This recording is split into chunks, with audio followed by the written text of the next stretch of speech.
So yun, no? So kamusta po mga ka-Streetwise? Ako po si Takero Miyamoto at welcome po sa aking munting channel. So mga kababayan, no, base ito sa mga naobserbahan natin. Kasi nga po kanina, nagsalita po itong si Anthony Taberna. At dito natin makikita na mukhang may hinanakit po itong si Anthony Taberna at saka ang Iglesia ni Cristo kay PBBM, kay Presidente. So sa akin kasi medyo sensitibo po talaga na pag-usapan pag pinasok mo na po yung religion sa politika. Kasi nga, yung politika magulo na, tapos papasukan mo pa ng isa pang religion na magulo din, so pag pinagsama mo yan, rumble yan. So, ang point natin dito kasi, yung nirereklamo kasi ni Anthony Taberna, at ako naniniwala, naniniwala din ako na ito rin yung sa loobin ng ibang mga kababayan po nating Iglesia ni Cristo. Kasi si Anthony Taberna yung para lumalabas na na imahe ng imahe sa taong bayan ng Iglesia ni Cristo. Just don't get me wrong, alam niyo naman ibig kong sabihin. So, yan. So, ito yung nirereklamo nila. And then, panoorin natin yung video ni Anthony Taberna, no? So, ito yung nirereklamo niya. So, nakita ko to sa CBN News ata to. Sa Philstar. Okay. So, sabi dito, no, Regina Garma Duterte sought my help for nationwide drug war reward system. So, pag binaba po natin ang sabi dito, 'di ba? She remembers Duterte calling her at 5 a.m. in May 2016, asking her to meet him at his home in Doña Luisa, Davao. During our meeting, she requested that I locate a Philippine National Police officer or operative who is a member of the Iglesia ni Cristo. So yan. So ito yung reklamo ngayon ni Anthony Taberna. Well, ito, panoorin natin itong video ni Anthony Taberna. Well, may point naman siya, pero yung iba kasi, parang out of the line yung sinasabi niya. So, teka lang. So, ito yung video, no? Ito na-upload dito kahapon. Ito, panoorin natin to, ha. Statement, yung pong sworn affidavit, statement na binasa po at iniyakan pa ni PCSO, former PCSO General Manager Garma, ay meron po siyang isang binanggit sa statement niya. Ito, gusto ko po itong talakayin sapagkat may mga nababasa kasi ako dito eh. Ano po sabi niya? Isang maga daw nung May something 2016, sabihin, hindi pa presidente si Duterte, baka sigurado panalo na siya, pero tinawagan daw siya, pinapunta daw siya, at sinabi daw sa kanya ni noon ay nanalo na Pangulong Duterte yung 2016 na kumuha ng police officer, ito with emphasis, kumuha ng police officer na ano daw, na miyembro ng Iglesia ni Cristo. Una, kung hindi pa ninyo alam, si Pangulong Duterte, bago siya naging Pangulo, ay hindi po... Teka lang na, okay. So, ngayon kasi ang point kasi dito mga kababayan, so sinabi lang naman kasi ni Regina Garma kung ano yung inutos sa kanya ni Duterte. So, sabi ni Duterte, hanapan mo ako ng isang police officer na miyembro ng Iglesia ni Cristo. So actually, importante ba yon na malaman natin? Para sa akin, ayun ang ayun ang kwento ni Ruina Garme. Ayun yung experience niya. Oh, ayun ang experience niya, ayun ang narinig niya. So kinuwento niya lang. So, ewan ko lang no, pero sige, continue muna natin, sige. Okay. Hindi po niya masyadong pinapahalagahan ng Iglesia ni Cristo eh. Ang totoo nga po nun, hindi po, may pagkakataon, hindi binoboto ng Iglesia ni Cristo.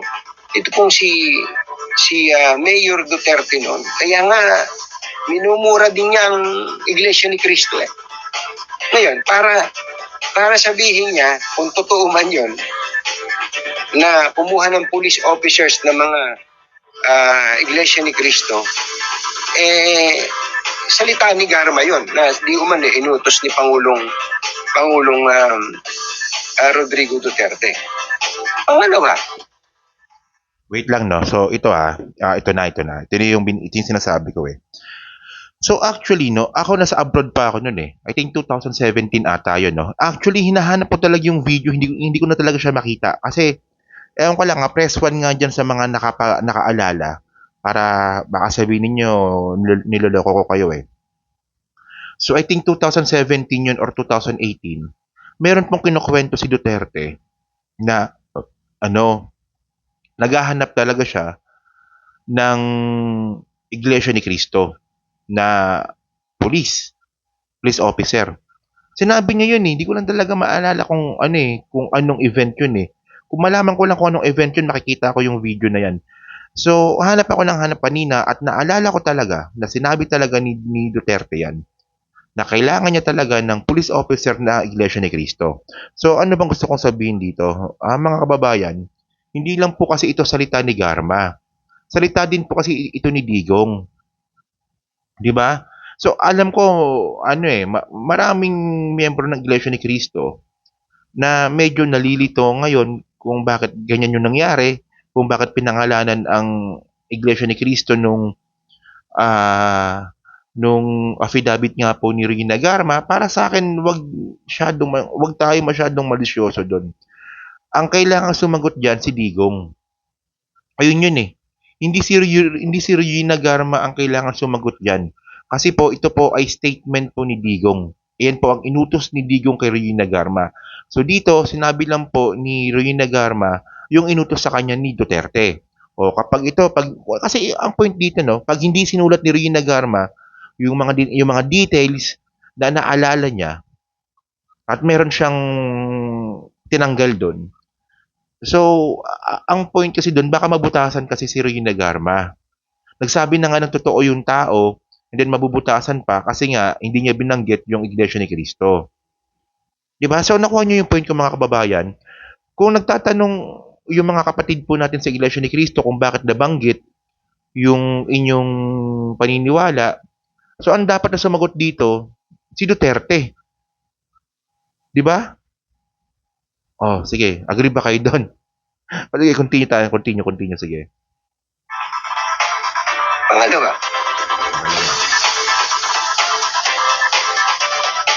pagka ba, dahil nabanggit ko nga sa inyo kanina na napaka-kaunti lang naman ng iglesia. Pagka ba mayroong ibang police officer, halimbawa, police officer, si Garma mismo, sasabihin ba niya, pumili ka ng mga Katoliko, o kaya Muslim, pumili ka ng mga Muslim, o kaya naman mga born again, pumili ka ng mga born again. Hindi po ba mga kababayan? Hindi nga eh. Ito si Anthony Taberna, alam ko, kakampi naman natin to eh. Pero kasi yung reasoning niya kasi dito, ano naman daw po kapag yung pulis daw po ay born again o kaya katoliko. Well, ako naniniwala naman ako no, kapag sinabi ni Duterte kay Rina Garma na, "Hoy, Rina Garma, honey, gusto ko ng police officer. Gusto ko katoliko." Sasabihin din po ni Rina Garma yun dun sa affidavit. Sigurado naman yun eh, kasi ayun ang utos eh. Nagkataon lang po talaga na kailangan po ni Duterte ng Iglesia ni Cristo. So, yun ang sinulat. So, kung inutos ni Duterte ay kailangan ko ng born again na police officer, ilalagay din po ni Rina Garma yan sa kanyang affidavit. Nakuha niyo yung point mga kababayan? Ayun nga po kasi inutos ni Duterte. At merong video niyan, pasensya na hindi ko talaga makita. Isang oras ako naghahanap, hindi ko talaga makita yung video na yon. Na talagang mayroong admittance talaga si Duterte na Iglesia ni Cristo talaga yung hinanap niya nung panahon po na yon. Oh. So, ang kailangan sumagot dito si Digong. Ang problema kasi dito, bakit hindi nyo tinanong? Di ba nung pumunta si Digong dun sa dun kay punong ministrong Iranyo Manalo ba yun? May pag-usapan natin yun. Sige, continue muna natin. Sige. Hindi ko maintindihan kung bakit nasali bigla ang pangalan ng Iglesia ni Cristo, mga kababayan. Kaya, ulit tayo sa sagot eh. Kaya nga naisali, kasi nga, ayun ang gusto ni Duterte. So, tanungin ninyo si Digong. Diyos ko naman, tabornok. O sige.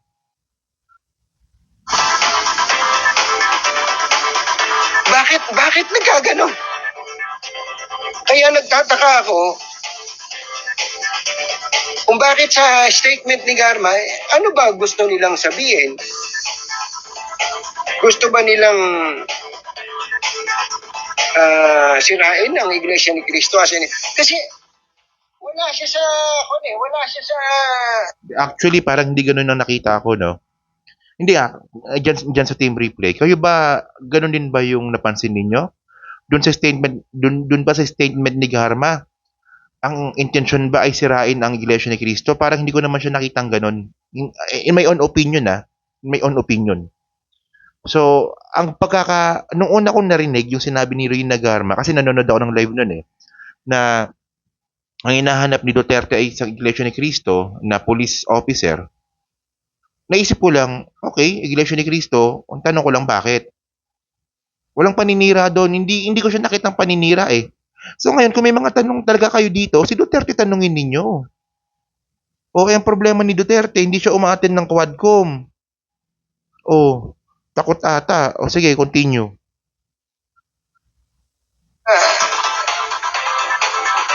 Usapan eh. Maliban na lang kung ang gusto po ng liderato ng Kongreso o ng pamahalaan, awayin natin yung buong Iglesia ni Cristo. Oo. Ako mismo, paano hindi ko iisipin na mayroong sadyang inilagay ang pangalan ng Iglesia doon? Nabasa naman na ninyo yung statement ni Garma. Yun. Okay. So yan, no? So ito na, sabi ko sa inyo medyo may sabit-sabit tong statement ni Anthony Taberne. So ngayon, ang gusto pala ni Anthony Taberna is magkaroon ng censorship yung affidavit ni Rina Garma. So ang gusto pala ni Anthony Taberna ay impluwensyahan yung statement ni Rina Garma. Kasi ang mangyayari po nun, paglabag na po yun sa constitutional rights po ni Rina Garma, pag pinakialaman po yung statement. Kasi kaya nga gumawa ng affidavit kaya nga gumawa ng statement, kasi nga po, ito yung magiging official na paliwanag, di ba? Legally binding na nga ito kasi from legislation to, ay para sa legislation to. So ang gusto pala ni ito yung kuha ko dito. So ang gusto pala ni Anthony Taberna diktahan ng Kongreso si Rina Garma. So merong censorship pag sinabing Iglesia ni Cristo. Parang ang ano naman nun, no? 'Di ba? Parang hindi ko makuha yung sige, continue pa natin, sige. Nabasa naman ninyo eh. Ayan. Pwede nyo nga itanong, ba't ba nakalagay yung pandito? Hindi, huwag mo na isama yan dahil sa, ano ba yun? Paano yung ibang pulis? Di ba katoliko yung ibang pulis? Mahirap kasi pwede ba namang porkit merong isang INC member, sasabihin mo na yung pambihira naman ng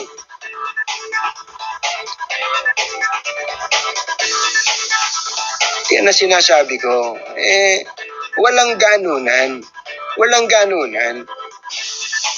Kung gagawin niyo yun, sabihin niyo, ito, si Congressman Dan Fernandez, ako po ay isang Katoliko. Magtatanong po ako sa isang Katoliko din. Ito pong sinungaling na ito, Katoliko po ito. Sasabihin niyo ba yun? Hindi. Hindi po yun, mga kababayan. Hindi po ganun ang style. At hindi po tama yun kasi hindi naman to usapang pang-religion. Hindi naman religious issue to. Ano ba layunin? Ano ba pakay? Ano ba pakay nitong ating mga kaibigang mambabatas? At pati na rin mismo ni Garma, di ba? Ano ba pakay? Para bigla pa ninyong babanggitin ang pangalan ng Iglesia ni Cristo. Ano pakay? Natural. May pakay dyan, mga kababayan. Bakit bakit na-single out na naman ang Iglesia ni Cristo dito? Alam niyo, Paul, tulit lang ako dito, no? So, nag-gets niyo na ibig kong sabihin. Ganun talaga ang nangyari kasi ayun ang utos ni Duterte. Ayun ang utos ni Duterte. Ang gusto niya, INC. Para sa akin, hindi ko nakitang malisyoso yun. Hindi ko talaga nakitang may malis doon. Ewan ko lang, baka sa nag-iisip lang siguro. Bakit? Meron ba kayong pakay? Ano ba pakay ninyo? Oh?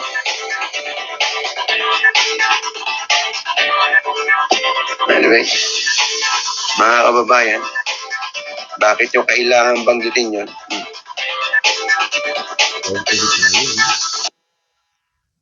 So, bakit kailangan banggitin? Kasi ayun nga po yung utos ni Duterte. Hindi ko talaga makuha kung bakit nang sensitive nyo dito sa issue na to.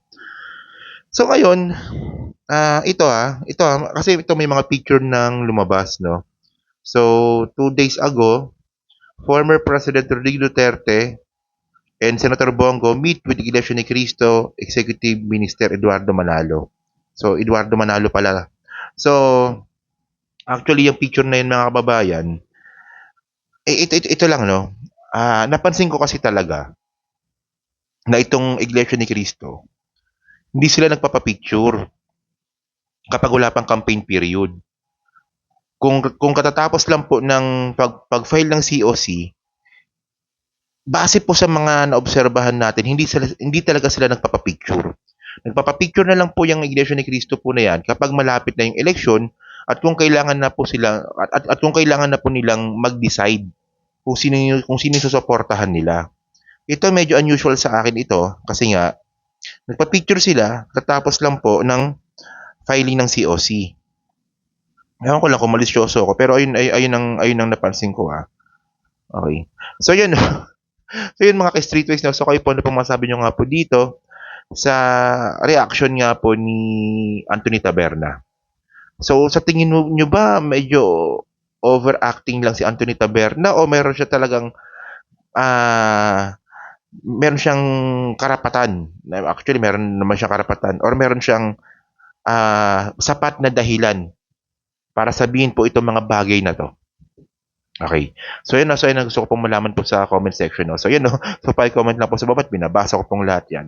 So syempre dyan po sa Team Replay, pa-like, pa-subscribe at kung di naman kalbisan, pa-share na rin po ng video po na to. So hanggang sa muli po, kita na lang ulit tayo sa susunod na video. Salamat po. Bye-bye. Thank you.